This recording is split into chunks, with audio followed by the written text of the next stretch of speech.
नमस्कार दोस्तों आज हम नवीकरणीय ऊर्जा यानी रिन्यूएबल एनर्जी के मुख्य स्रोत बैटरी के बारे में बात करेंगे, जिसकी मार्केट वैल्यू व उपयोग बहुत तेज़ी से बढ़ रहा है।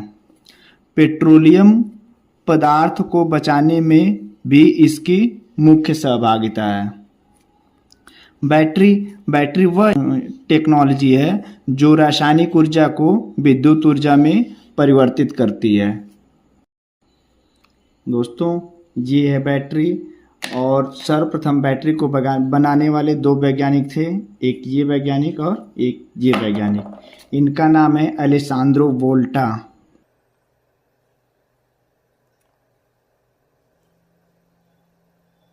और एक दूसरे वैज्ञानिक हैं जिनका नाम है जॉन स्ट्रिंगफेलो।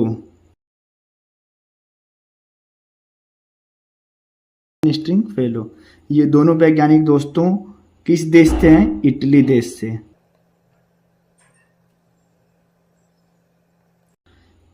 सर्वप्रथम बैटरी बनी दोस्तों 1800 ईस्वी में। बैटरी इलेक्ट्रिक के क्षेत्र में इतनी बड़ी क्रांति थी कि 18 फरवरी को बैटरी दिवस के रूप में भी मनाया जाता है।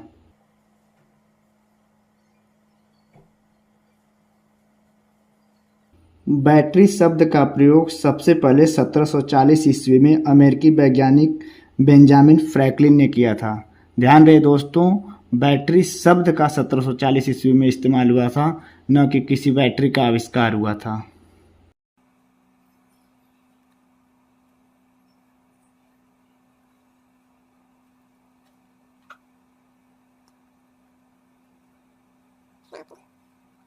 मार्केट वैल्यू की बात करें तो 2022 के अनुसार बैटरी का कुल मार्केट वैल्यू है 104.31 बिलियन अमेरिकी डॉलर। रुपए में बात करें तो ये होगा लगभग 870 लाख करोड़ रुपए। बैटरी के क्षेत्र में विश्व की सबसे बड़ी कंपनी की बात करें तो ये है CATL, जो पूरे विश्व के बैटरी के क्षेत्र में 34% पूरे विश्व के शेयर मार्केट रखती है। दोस्तों, ये कंपनी है किस देश की? चाइना। भारत की बड़ी कंपनियों की बात करें तो मुख्य रूप से भारत में 3 बड़ी कंपनियां हैं। एक है अमारा राज बैटरीज लिमिटेड, दूसरा है एक्साइड इंडस्ट्रीज लिमिटेड और तीसरा है Tata chemicals limited. Market value 2024 के अनुसार भारत में है 7.2 बिलियन डॉलर। रुपए में बात करें तो ये लगभग 601 करोड़ रुपए। ग्रोथ की बात करें तो भारत में ग्रोथ दोस्तों जिस हिसाब से होनी चाहिए उस हिसाब से नहीं है। बैटरी की ग्रोथ स्लो है, जबकि बैटरी का भविष्य काफ़ी तेज़ी से बढ़ रहा है। भविष्य में ये औद्योगिक क्रांति के रूप में विख्यात होगी। बैटरी बनती कैसे है? तो ये 2 या 2 अधिक सेलों के संयोग यानी मिलने से बनती है। सेल वह सबसे छोटी यूनिट है जो रासायनिक ऊर्जा को विद्युत ऊर्जा में या विद्युत ऊर्जा को रासायनिक ऊर्जा में बदलता है। बैटरी के उपयोग की बात करें तो बैटरी का उपयोग घर में, स्वास्थ्य, चिकित्सा, रसद और निर्माण के साथ साथ अग्निशमक और आपातकाल व सैन्यवाहक, मतलब हर जगह बैटरी का इस्तेमाल आज के डेट में किया जाता है, क्योंकि बैटरी बहुत बड़ी से बड़ी भी बनाई जा रही हैं और बैटरी छोटी से छोटी भी। बटन बैटरी भी आती है दोस्तों, जो कि बिल्कुल बटन के आकार की होती है, और बड़ी से बड़ी बैटरी भी आती है, सबमरीन में भी इस्तेमाल की जाती है। आइए दोस्तों, सेल के बारे में पढ़ते हैं। सेल वह सबसे छोटी इकाई जो रासायनिक ऊर्जा को विद्युत ऊर्जा में बदलता है। जब हम 2 या 2 से अधिक सेलों के समूह को किसी श्रेणी या समांतर क्रम में जोड़ देंगे तो उससे क्या बन जाता है? बैटरी। यानी 2 या 2 से अधिक सेलों के समूह को क्या कहते हैं? बैटरी। दोस्तों, बैटरी या सेल प्रायः 2 प्रकार के होते हैं। एक होता है प्राथमिक सेल और दूसरा होता है सेकेंडरी सेल। सेकेंडरी सेल को दोस्तों द्वितीयक सेल या रिचार्जेबल सेल भी बोला जाता है। प्राथमिक सेल क्या है दोस्तों? इस प्रकार के सेल का प्रयोग प्रायः एक बार होता है। एक बार डिस्चार्ज होने पर इन्हें चार्ज नहीं किया जा सकता, क्योंकि ऐसे सेल में अपरिवर्तनीय रासायनिक क्रिया होती है। होता क्या है दोस्तों, चूँकि सेल में क्या होता है, रासायनिक ऊर्जा इलेक्ट्रिक ऊर्जा में बदलती है, और जो प्राथमिक सेल होता है एक दिशा में रासायनिक क्रिया होती है। एक बार अभिकारक से उत्पाद बन गया तो पुनः उत्पाद से अभिकारक नहीं बन पाता है, जिससे करंट का फ्लो भी रुक जाता है और इस प्रकार के सेल को चार्ज भी नहीं किया जा सकता। इस प्रकार के सेल को शुष्क सेल भी कहते हैं। वर्किंग की बात करें दोस्तों, बैटरी या सेल मुख्य रूप से 3 चीज़ों से बनी होती है। दोस्तों सबसे पहले हम इसको जान लेते हैं। बैटरी या सेल मुख्य रूप से 3 चीज़ों से बनी होती है। एक होता है एनोड, दूसरा होता है कैथोड और तीसरा होता है इलेक्ट्रोलाइट्स। कैथोड क्या होता है दोस्तों? यह वह सिरा जहां इलेक्ट्रॉन जमा या गैन होता है। दोस्तों जहां इलेक्ट्रॉन इकट्ठा होता है कैथोड कहलाता है। और यहाँ पर दोस्तों रिडक्शन यानी अपचयन क्रिया होती है। यदि हम टर्मिनल की बात करें तो जब बैटरी के डिस्चार्जिंग के दौरान यह बैटरी का पॉजिटिव टर्मिनल होता है, यानी वह बैटरी जिससे हम केवल करंट लेते हैं तो उसमें कैथोड को दोस्तों बैटरी का पॉजिटिव टर्मिनल कहते हैं। दूसरा होता है एनोड। यह वह सिरा जहां इलेक्ट्रॉन की कमी या लॉस होता है, यानी यहाँ से इलेक्ट्रॉन चले जाते हैं, एनोड कहलाता है। यहाँ पर दोस्तों ऑक्सीडेशन क्रिया होती है, हिंदी में बोले तो ऑक्सीकरण क्रिया। और ऑक्सीकरण क्रिया वही क्रिया होती है जहाँ से इलेक्ट्रॉन ट्रांसफ़र हो जाता है या लॉस हो जाता है। बैटरी के डिस्चार्जिंग यानी जब बैटरी का हम इस्तेमाल करते हैं, उससे चार्ज लेते हैं बैटरी से, इस दौरान यह बैटरी का निगेटिव टर्मिनल होता है। और तीसरा है दोस्तों इलेक्ट्रोलाइट। ये वो विलयन होते हैं जो सामान्यतः आयनों में टूट जाते हैं, परंतु अपने विलयन से इलेक्ट्रॉनों का प्रवाह नहीं होने देते। जैसे दोस्तों H2SO4, NH4Cl। अब हम दोस्तों सेल के वर्किंग को पढ़ते हैं। जो प्राथमिक सेल होता है बना किससे होता है? इस शुष्क सेल को बनाने के लिए सबसे पहले कार्बन ग्रेफाइड की एक छड़ लेते हैं और इसके चारों ओर कार्बन का पेस्ट लगा देते हैं, और इसके ठीक बगल में मैग्नीज डाइऑक्साइड का पेस्ट भर देते हैं, और इसके ठीक बगल में अमोनियम क्लोराइड व जिंक क्लोराइड का पेस्ट डाल देते हैं, और इसको सेपरेट करने के लिए पोरस मेम्ब्रेन के कपड़े में चीज से सेपरेट कर देते हैं। और इन सभी मटेरियल को दोस्तों एक जिंक के कंटेनर में डाल देते हैं, यानी जिंक का ये सबसे बाहरी हिस्सा है, और इस जिंक की परत को दोस्तों कहते हैं एनोड, और इस ग्रेफाइड की छड़ को कहते हैं कैथोड। अभी हम लोगों ने पढ़ा है एनोड क्या करता है, इलेक्ट्रॉन का ट्रांसफ़र करता है यानी लॉस करता है, और लॉस वही करेगा दोस्तों जो धातु का बना होगा। तो ये जिंक धातु का बना होता है जो प्रायः एनोड होता है, और ये मेटल कैप कैथोड का कार्य करती है जो कार्बन ग्रेफाइड छड़ की बनी होती है। तो दोस्तों ये मेटल कैप कैथोड कहलाता है, और ये किसका बना होता है? ग्रेफाइड की छड़ का। जिंक की परत ये सबसे बाहरी हिस्सा होता है, और इसे कहते हैं एनोड, क्योंकि धातु इलेक्ट्रॉनों का त्याग करती है, और एनोड पे होता क्या है? Loss of electron. Carbon graphite की छड़ के बगल में मैग्नीज डाइऑक्साइड डाल देते हैं, और मैग्नीज डाइऑक्साइड के बगल में अमोनियम क्लोराइड और जिंक क्लोराइड का पेस्ट नम पेस्ट डाल देते हैं, और इसे पेरस मेम्ब्रेन से सेपरेट यानी अलग कर देते हैं। रिएक्शन कैसे होता है दोस्तों? आइए इसकी वर्किंग को देखते हैं। दोस्तों एक बार फिर देख लेते हैं। ये टोपीनुमा, ये है पॉजिटिव टर्मिनल, और ये सबसे नीचे वाला पोल क्या है, नेगेटिव टर्मिनल।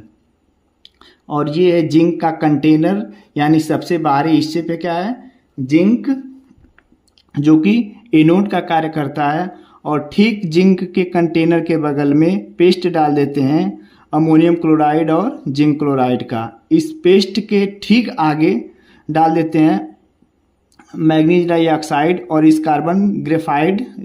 ग्रेफाइड के छड़ के चारों ओर कार्बन का पेस्ट लगा देते हैं।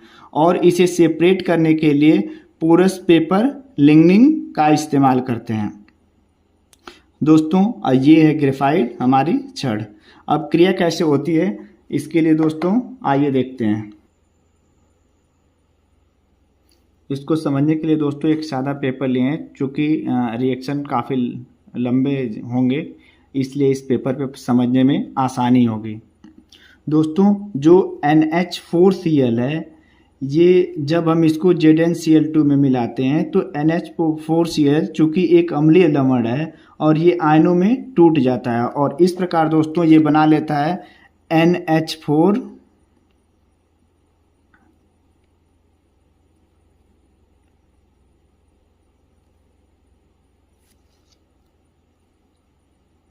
जैसे ही NH4Cl आयनों में टूटा, इसके क्लोरीन से मिलने के लिए ये दोस्तों जिंक तैयार रहता है, क्योंकि जिंक का परमाणु क्रमांक होता है दोस्तों 30 और इसका इलेक्ट्रॉनिक विन्यास होता है 2 8 18 2, यानी इसके बाहरी कक्षा में 2 इलेक्ट्रॉन है, और इस 2 इलेक्ट्रॉन को त्याग कर कक्षाओं को पूर्ण कर स्थायी बनने के लिए इस इलेक्ट्रॉन का जिंक क्या करता है, त्याग कर देता है। यानी कक्षाओं को पूर्ण रखने के लिए इलेक्ट्रॉन का त्याग कर देता है।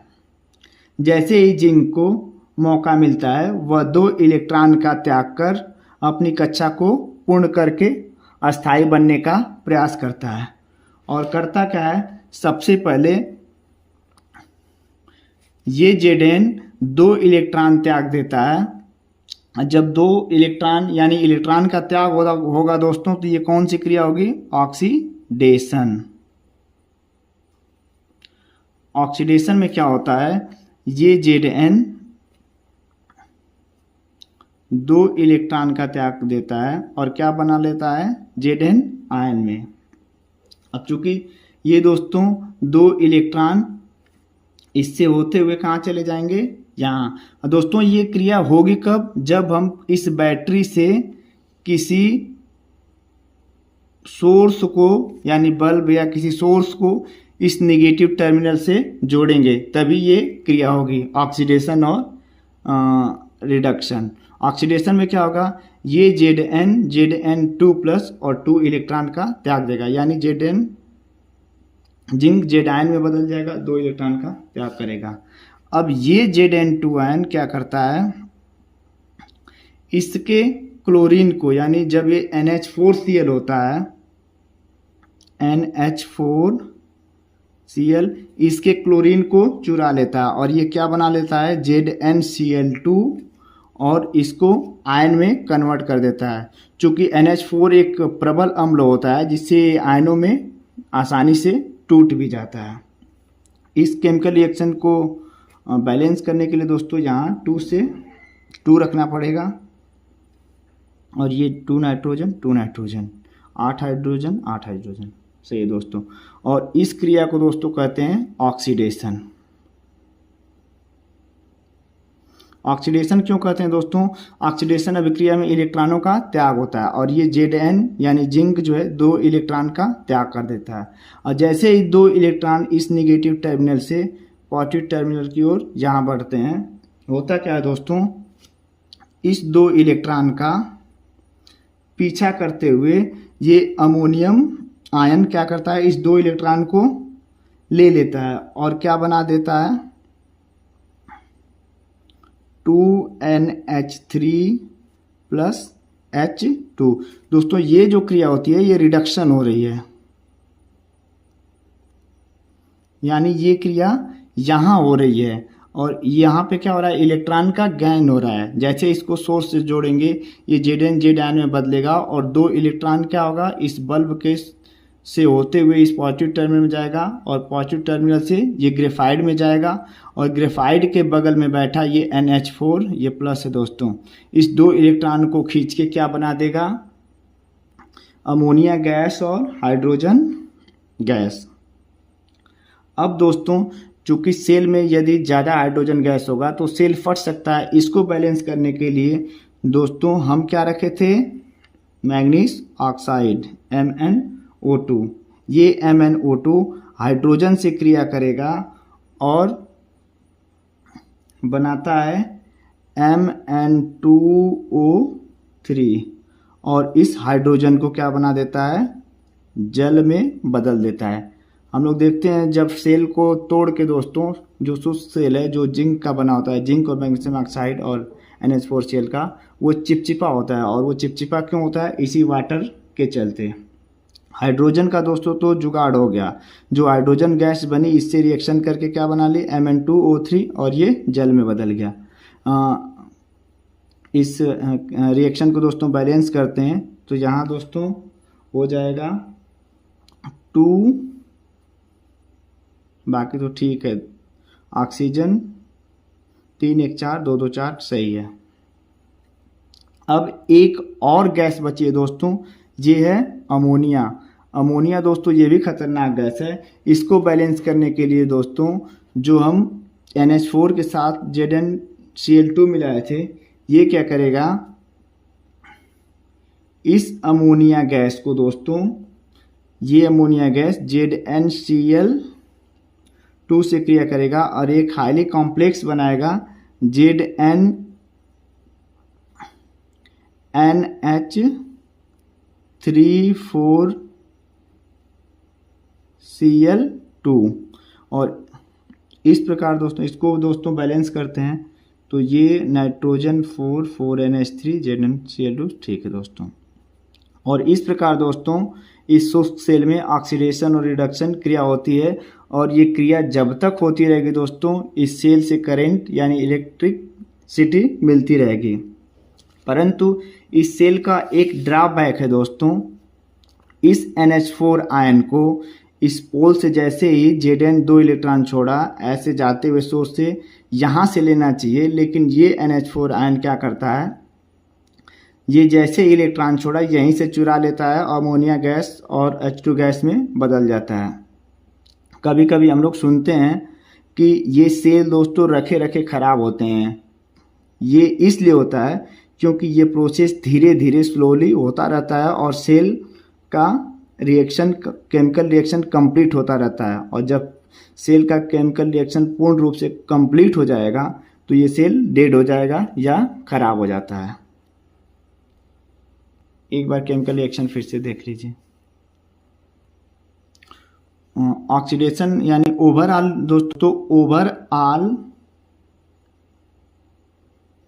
रिएक्शन की बात करें तो ये होता है Zn यानी जिंक क्रिया करेगा NH4Cl से और मैग्नीज ऑक्साइड से, ये बनाता क्या है ZnCl2 Mn2O3 और जल और अमोनिया। पुनः ये अमोनिया दोस्तों NH3 क्रिया करती है ZnCl2 से और ये बना लेता है ZnNH3,4Cl2। इसको बैलेंस करने के 4 होगा दोस्तों। यही दोस्तों ओवरऑल रिएक्शन होता है। एक बार नीचे वाले रिएक्शन को समझ दोस्तों, ये अमोनिया क्या करता है, पुनः जिंक क्लोराइड से क्रिया करके एक कॉम्प्लेक्स बना लेता है, क्योंकि ये गैस है कॉम्प्लेक्स। अगर सेल में अमोनिया गैस का लगातार फ्लो होगा तो सेल खराब हो सकता है। इसी को बैलेंस करने के लिए ये Zn क्लोराइड जो NH4Cl के साथ डाला जाता है ये रिएक्शन कर लेता है और ओवरऑल रिएक्शन दोस्तों यही होती है। अब दोस्तों उपयोग की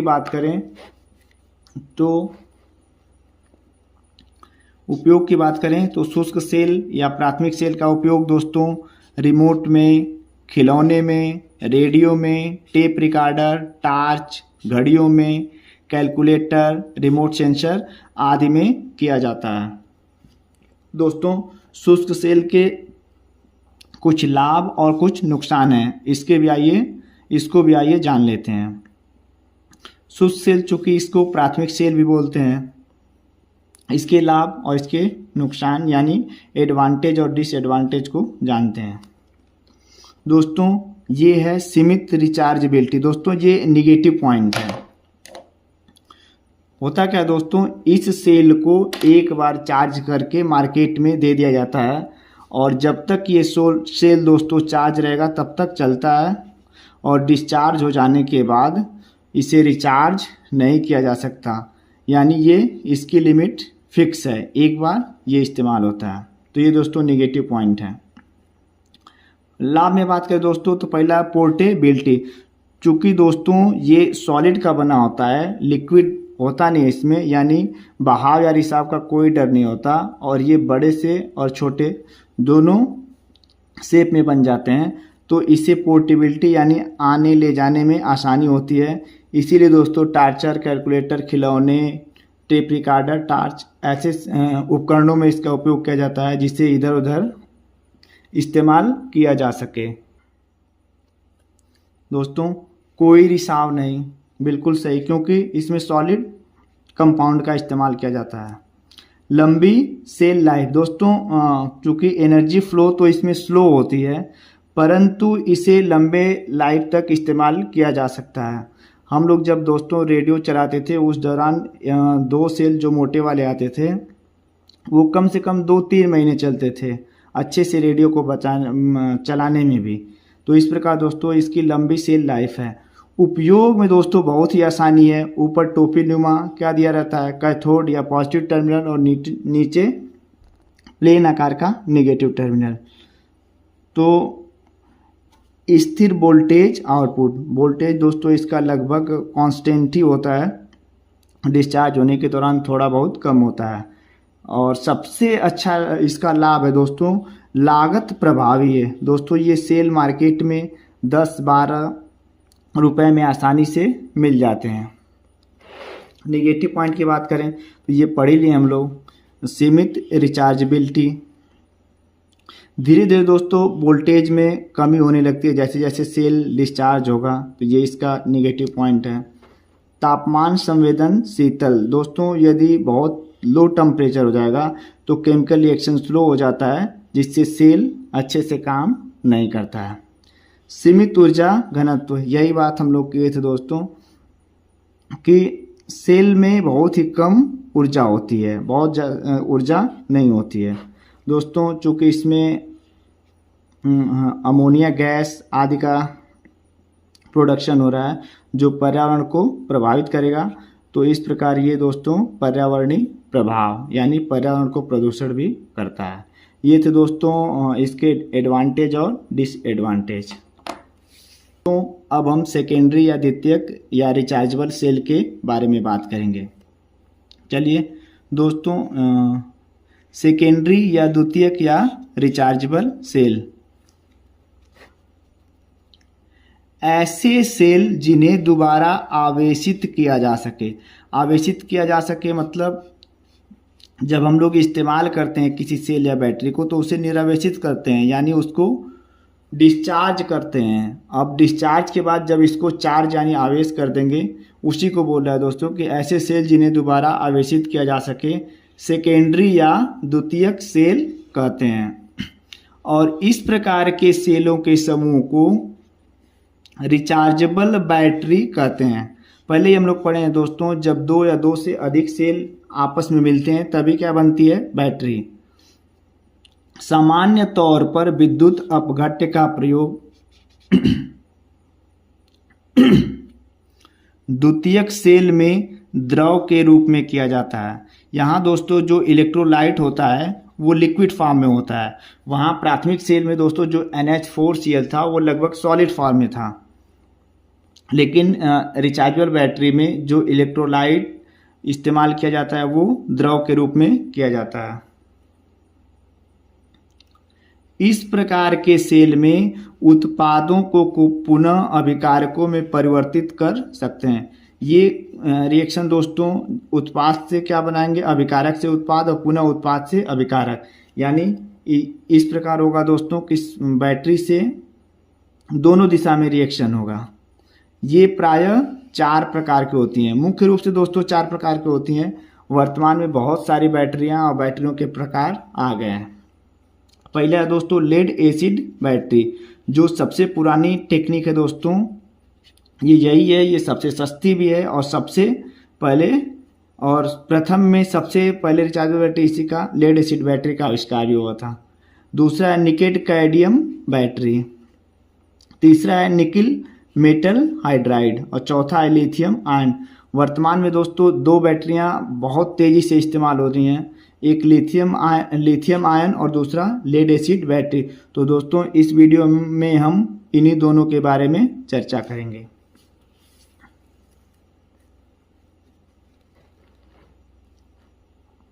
वर्तमान में सबसे ज़्यादा प्रयुक्त होने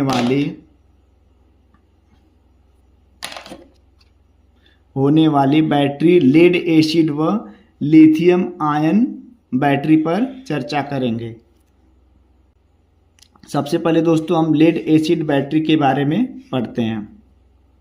आविष्कार की बात करें दोस्तों तो इसका आविष्कार 1859 ईस्वी में हुआ था और वैज्ञानिक थे गैस्टॉल प्लांटे। टेक्नोलॉजी की बात करें तो ये 164 साल पुरानी टेक्नोलॉजी है दोस्तों, और दुनिया में प्रथम बैटरी का आविष्कार भी लेड एसिड बैटरी का ही हुआ था। डिसएडवांटेज की बात करें दोस्तों तो इसका कम घनत्व ऊर्जा, यानी दोस्तों काफ़ी बड़ी बैटरी होती है और उस हिसाब से लिथियम से कंपेयर करें दोस्तों तो लिथियम 1/3 में ही जितनी इलेक्ट्रिसिटी दे देगी या ऊर्जा दे देगी, वो इसका ये 3 गुना ज़्यादा आकार लेता है, ज़्यादा शक्ति घनत्व। लेकिन इसका सबसे एक एडवांटेज है दोस्तों, ज़्यादा शक्ति घनत्व। एक बार में बहुत हाई करंट चाहिए तो इस बैटरी से मिल जाएगा, लेकिन लिथियम आयन बैटरी में ये नहीं हो पाता है। ज़्यादा लिथियम आयन बैटरी कुछ ओवरचार्ज किए स्वाहा ख़त्म हो जाएगी, फट गई तब भी ख़त्म। इसमें दोस्तों ये सब नहीं है। हम लोग देखते हैं दोस्तों जो वाहनों में मोटर स्टार्टर बैटरी लगी होती है, उस बैटरी को क्या करना होता है, एक ही बार में बहुत सारा करंट देना होता है। बैटरी हाँ धीरे धीरे चार्ज होती रहेगी, लेकिन जैसे ही हम चालू करें तो हाई करंट चाहिए ये, और ये बैटरी वही होती है दोस्तों लेड एसिड बैटरी। वही कह रहा है दोस्तों ज़्यादा शक्ति घनत्व। दुनिया का प्रथम रिचार्जेबल सेल भी यही है।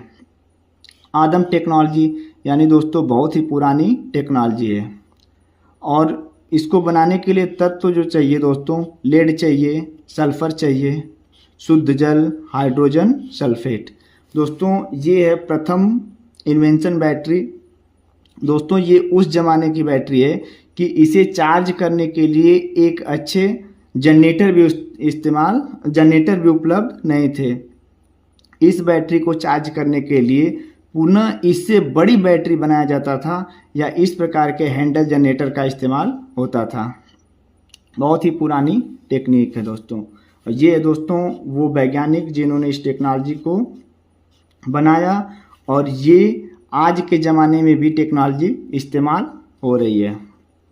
ये लेड एसिड बैटरी है दोस्तों, एक पॉजिटिव टर्मिनल होता है ये, एक निगेटिव। इसमें दोस्तों जल वगैरह डालते हैं, इसकी कहानी आगे पढ़ेंगे। दोस्तों इसको बनाने के लिए शुद्ध बहुलक यानी प्लास्टिक के कंटेनर में 2 प्लेटों को दोस्तों चित्रानुसार डाल देते हैं। एक प्लेट दोस्तों लेड व दूसरी प्लेट लेड ऑक्साइड की बनी होती है। प्लेटों को बनाने के लिए शुद्ध लेड स्पंजी प्लेट पर दोस्तों ये शुद्ध स्पंजी पहले लेड का प्लेट लेते हैं और इसको फारे विधि द्वारा इस वाली प्लेट पे लेड ऑक्साइड का पेस्ट लगा देते हैं और इस वाली प्लेट पे दोस्तों लेड का पेस्ट लगा देते हैं। दोनों प्लेटें सर्वप्रथम दोस्तों लेड शुद्ध लेड की ही बनी होती हैं और ये स्पंजी बनी होती हैं यानी जालीनुमा। करते क्या है कि इन दोनों प्लेटों पे फारे विधि द्वारा लेड ऑक्साइड और इस पे लेड का पेस्ट लगा देते हैं और इस प्रकार दोस्तों एक प्लेट बन जाती है लेड ऑक्साइड और दूसरी प्लेट बन जाती है लेड का। लेड ऑक्साइड दोस्तों ये पॉजिटिव टर्मिनल होता है और लेड ये निगेटिव टर्मिनल क्यों होता है अभी इस वीडियो में जानेंगे। लेड ऑक्साइड भूरे रंग की होती है और ये लेड दोस्तों स्लेटी कलर की होती है। प्लास्टिक के कंटेनर में H2SO4 व जल डालते हैं जो कि दोस्तों 1:3 के अनुपात में होते हैं। 1:3 के परसेंटेज में बात करें दोस्तों तो 30 से 38%। चूंकि दोस्तों ये H2SO4 एक प्रबल अम्ल है, जैसे इसको जल में डालते हैं ये आयनों में टूट जाता है और इस प्रकार H+ आयन और SO4 2- आयन में ये बदल जाता है। जब हम किसी बैटरी को किसी बल्ब से जोड़ते हैं यानी किसी सोर्स से जोड़ते हैं उस दौरान हमारी बैटरी दोस्तों डिस्चार्ज होती है और डिस्चार्जिंग के दौरान कौन से केमिकल रिएक्शन होते हैं आइए इसको समझते हैं।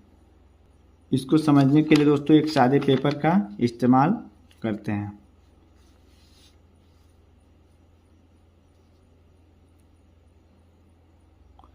चूंकि दोस्तों लेड एक धातु है और इसके आउटर कक्षा में 2 इलेक्ट्रॉन होते हैं जिन्हें लेड त्याग कर अस्थायी अवस्था में आना चाहता है और मौका मिलते ही दोस्तों ये 2 इलेक्ट्रॉन को छोड़ देता है, 2 इलेक्ट्रॉन को त्याग देता है। आइए दोस्तों इस पेपर पर इसके केमिकल रिएक्शन को समझते हैं।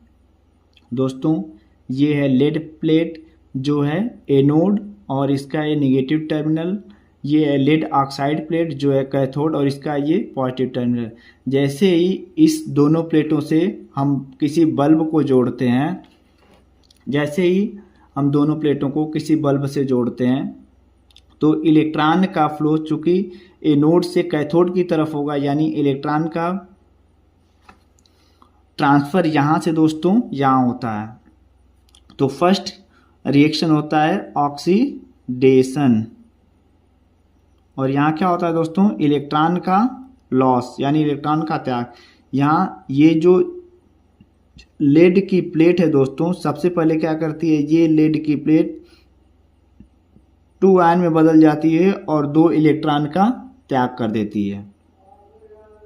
जैसे ही ये लेड आयन में बदलता है, इस लेड का 2 आयन SO4 के 2- आयन से क्रिया करके दोस्तों बना लेता है PbSO4 यानी लेड सल्फेट।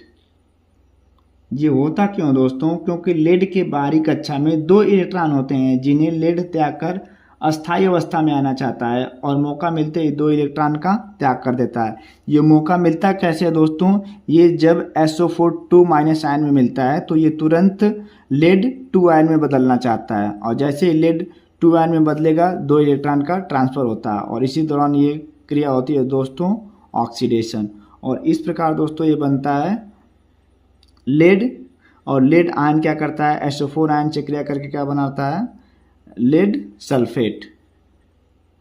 और ये क्रिया होती है दोस्तों एनोड पर जब बल्ब को बैटरी से जोड़ते हैं।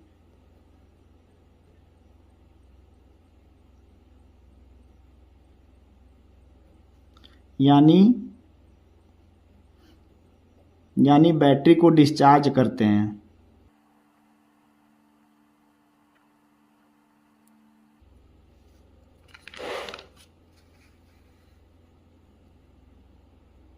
ओवरऑल रिएक्शन को जोड़ें दोस्तों तो क्या होगा, ये लेड आयन से लेड आयन कट जाएगा यानी PbSO4 2- रिएक्शन करके बनाएगा PbSO4 और ये 2 इलेक्ट्रॉन दे देगा।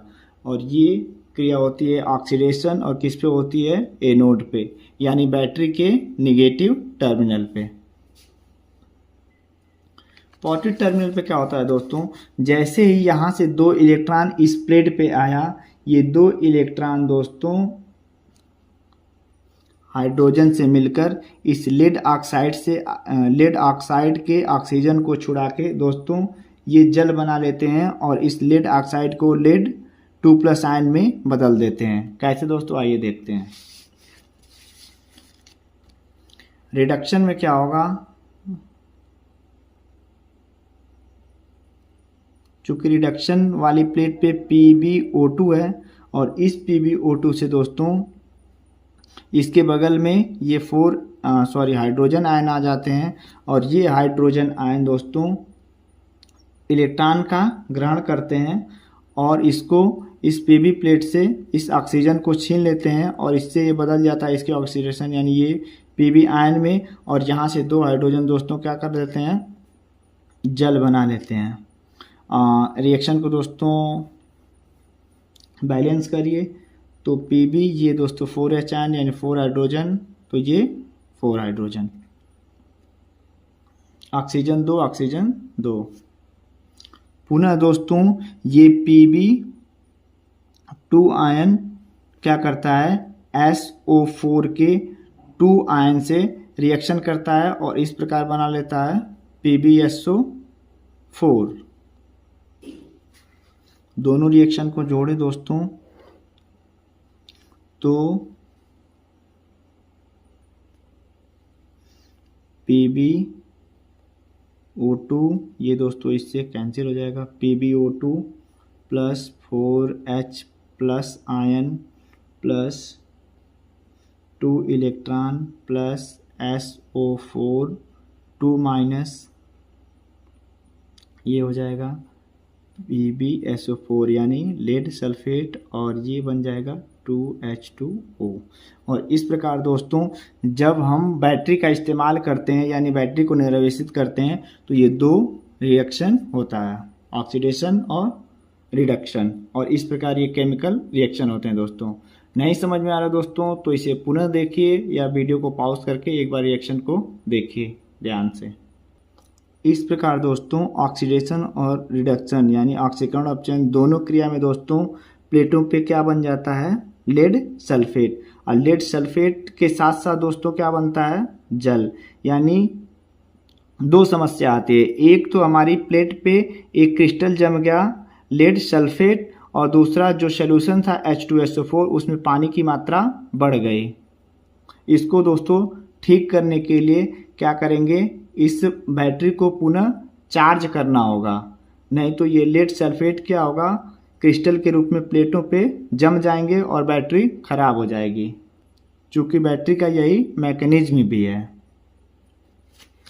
चार्जिंग के दौरान दोस्तों क्या करेंगे कि एक ऐसे पोटेंशियल वाले चार्जर का इस्तेमाल करेंगे जिसका पॉजिटिव टर्मिनल पॉजिटिव से हो और निगेटिव टर्मिनल निगेटिव से हो, और दोस्तों साथ ही साथ इसका जो पोटेंशियल है उस पोटेंशियल से थोड़ा सा ज़्यादा हो। जब बैटरी ये डिस्चार्ज होता है दोनों सेल दोस्तों तो इसका वोल्टेज हो जाता है लगभग 1.8 वोल्ट, और तब इस प्रकार दोस्तों इस वोल्टेज से थोड़ा सा ज़्यादा यानी लगभग 2 वोल्ट का सेल लेंगे। ये ध्यान दीजिए दोस्तों, ये एक प्लेट की बात हो रही है।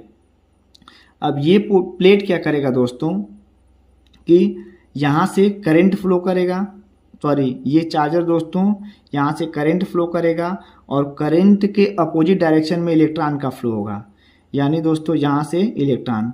अब दोस्तों ध्यान देने वाली बात है कि यहाँ से जो इलेक्ट्रॉन निकला था अब वो इलेक्ट्रॉन यहीं वापस आएगा, यानी यहाँ इलेक्ट्रॉन का गेन हो रहा है, यानी जो रिडक्शन क्रिया जो ऑक्सीकरण क्रिया थी अब वहाँ क्या होगी, रिडक्शन क्रिया।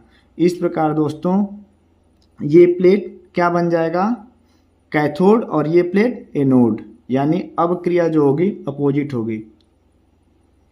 अब ये इलेक्ट्रॉन का ट्रांसफर यहाँ से यहाँ तो होगा दोस्तों, क्योंकि करंट अब इधर बहेगी, इसके अपोजिट डायरेक्शन में इलेक्ट्रॉन का फ्लो, लेकिन ये करंट लाएगा इलेक्ट्रॉन लाएगा कौन, तो दोस्तों इलेक्ट्रॉन चुराया था कौन, हाइड्रोजन। तो अब वही हाइड्रोजन क्या करेगा, इस इलेक्ट्रॉन को इस प्लेट पे पहुँचाएगा।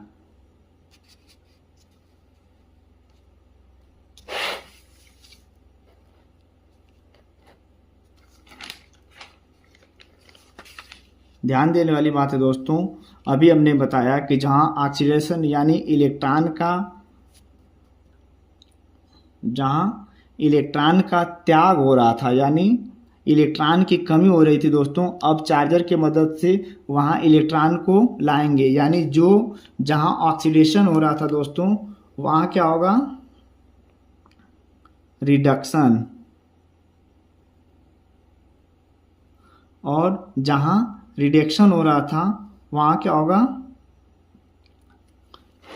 और जहां रिडक्शन हो रहा था यानी इलेक्ट्रॉन का जहां जमा हो रहा था वहां से इलेक्ट्रॉन जाएगा, तो ये रिडक्शन क्या बन जाएगा दोस्तों, ऑक्सीडेशन। तो सबसे पहले दोस्तों ऑक्सीडेशन को ही समझ लेते हैं, फिर दोबारा रिडक्शन को समझ लेंगे। ऑक्सीडेशन में क्या होगा दोस्तों, चूंकि दोस्तों जो जहां रिडक्शन हुआ था वहां भी PbSO4 बन गया था, और जहां ऑक्सीडेशन हो गया था वहां भी PbSO4 बन गया था। जहां रिडक्शन हुआ था वहां PbSO4 और जल बना था।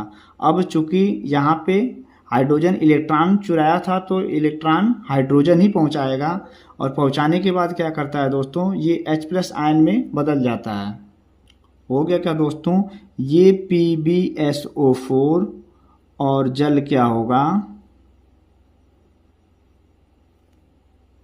जब अपना हाइड्रोजन इलेक्ट्रॉन दे देगा तो किस में बदल जाएगा, H+ आयन में। जैसे ये H+ आयन बदलेगा, इसमें का जो ऑक्सीजन है दोस्तों ये फ्री हो जाएगा, और ये फ्री ऑक्सीजन क्या करेगा दोस्तों, तुरंत इस लेड से क्रिया कर लेगा और ये क्या बना देगा, PbO2, और ये H+, इसका SO4 दोस्तों ऋणावेशित हो जाएगा, और दोस्तों ये 2 इलेक्ट्रॉन क्या करेगा, ट्रांसफर कर देगा। इसको बैलेंस कर लीजिए दोस्तों, तो ये 4 हो जाएगा, ये PbO2, ठीक है दोस्तों। सेम दोस्तों जो रिडक्शन हुआ उसमें जो क्रिया हुई उसका अपोजिट हो जाएगा। यही तो होता है रिचार्जेबल सेल में, जो अभिकारक से उत्पाद बना और पुनः उत्पाद से क्या बना जाएगा, अभिकारक। यही होता है दोस्तों, जब ये इलेक्ट्रॉन छीनेगा तो इस जल का इलेक्ट्रॉन यानी ये इलेक्ट्रॉन निकाल लिया 2, तो ये टूट गया, इसका ऑक्सीजन ये ले लिया, फिर ये अलग हो गया, ये SO4 2 आयन में बदला, ये 2 इलेक्ट्रॉन निकल गया, और ये प्लेट हमारी क्या बन गई, PbO2, जो पहले यह प्लेट थी। दूसरा रिएक्शन दोस्तों, जो ऑक्सीडेशन था वो क्या होगा दोस्तों, रिडक्शन होगा। रिडक्शन में क्या होगा दोस्तों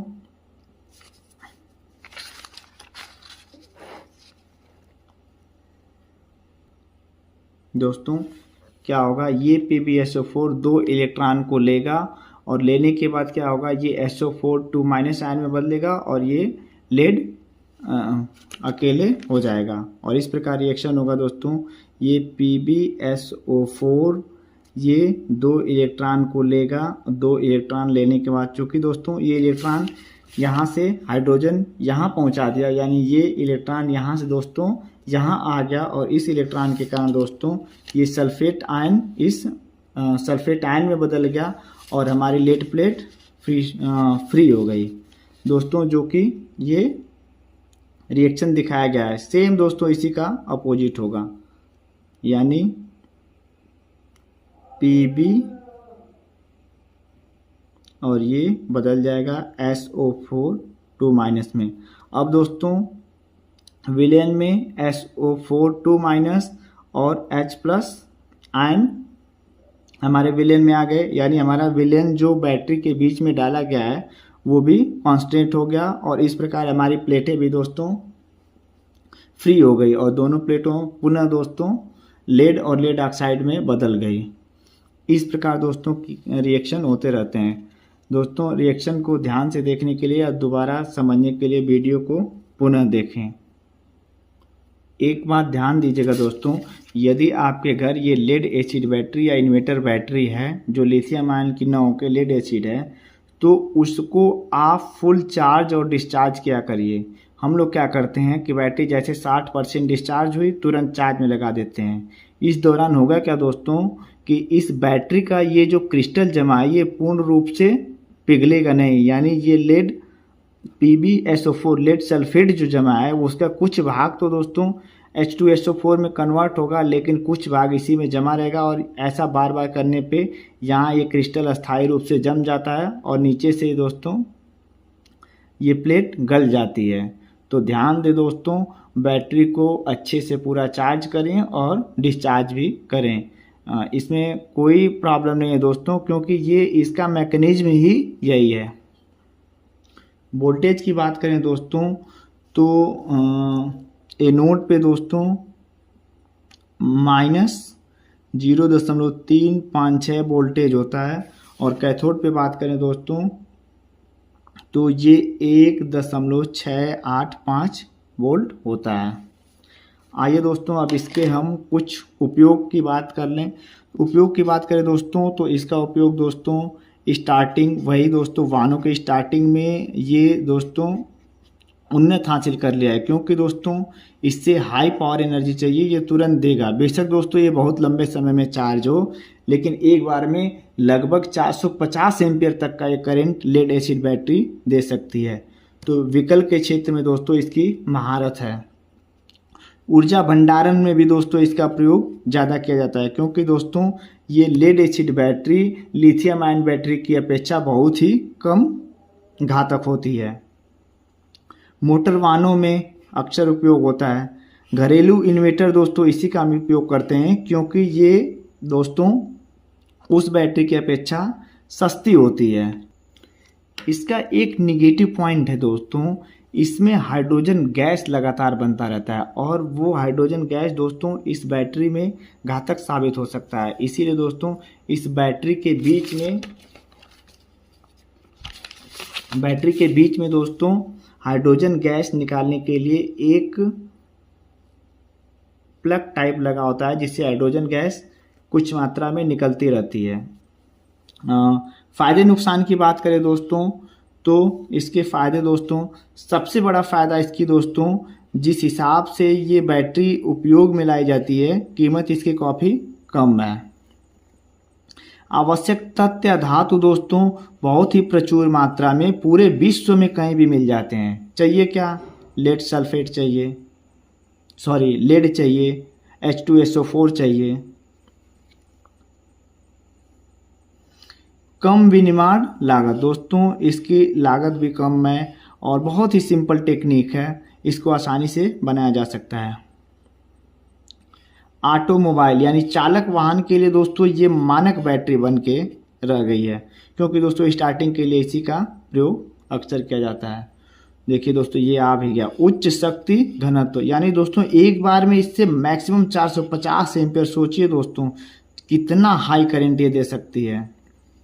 बहुत ही सिंपल टेक्निक है। ज़्यादा ऊर्जा संग्रही भंडारण, इसकी दोस्तों इससे हम ज़्यादा ऊर्जा स्टोर कर सकते हैं। आपने देखा भी होगा दोस्तों पेट्रोलियम दुकानों पे या फिर अन्य दुकानों पे ज़्यादा ऊर्जा के लिए इसको श्रेणी क्रम में जोड़ के ज़्यादा ऊर्जा प्राप्त की जाती है। नुकसान की बात करें तो कुछ कमियां भी इस बैटरी में दोस्तों। डिसएडवांटेज, कम ऊर्जा घनत्व। हम देखते हैं दोस्तों लिथियम आयन बैटरी इसकी अपेक्षा 3 गुना कम होती है। 3 गुना कम होते हुए भी इसके बराबर ऊर्जा देगी, यानी दोस्तों जितने बड़े आकार की होती है उससे कम हमें एनर्जी मिलती है। एक समस्या ये भी है दोस्तों कि ये धीमी गति से चार्ज होती है। फास्ट चार्जिंग जैसा मैकेनिज्म इसमें दोस्तों काम नहीं करता है। और दोस्तों इसका छोटा चक्र जीवन होता है, लगभग ये एक बैटरी 4 से 5 साल चलती है। लॉन्ग टाइम की बैटरी भी बनाई जाती है लेड एसिड की दोस्तों, लेकिन सामान्यतः इसका जीवन चक्र दोस्तों 4 से 5 साल है। एक और समस्या दोस्तों कि इसका मुख्य कच्चा माल जो लेड है एक तरह का दोस्तों जहरीला पदार्थ होता है, जो लेड प्रदूषण का कार्य करता है। और इस बैटरी में एक समस्या ये भी है दोस्तों H2 गैस का निकलना, जिससे दोस्तों हम लोग को क्या होता है कि 2-3 महीने बाद जल की आवश्यकता पड़ती है, यानी जल को डालना पड़ता है। दोस्तों कमी तो इसकी होती है, फिर हम लोग जल को क्यों डालते हैं? वो इसलिए डालते हैं क्योंकि H2 गैस का मिलना मुश्किल है। इसकी जगह पानी डाल देते हैं, इसमें का H2 मिल जाता है। अन्य बैटरियों की अपेक्षा दोस्तों ये बैटरी भारी भी होती है, वजन में ज़्यादा होती है।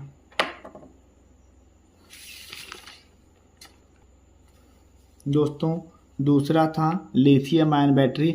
इसके बारे में दोस्तों हम वीडियो के पार्ट 2 में चर्चा करेंगे और इसका लिंक दोस्तों हम इसके डिस्क्रिप्शन में दे देंगे। धन्यवाद वीडियो यहाँ तक देखने के लिए दोस्तों, धन्यवाद। अच्छा लगा तो वीडियो को लाइक करें और अपना प्यार देने के लिए हमारे चैनल को सब्सक्राइब करें। धन्यवाद।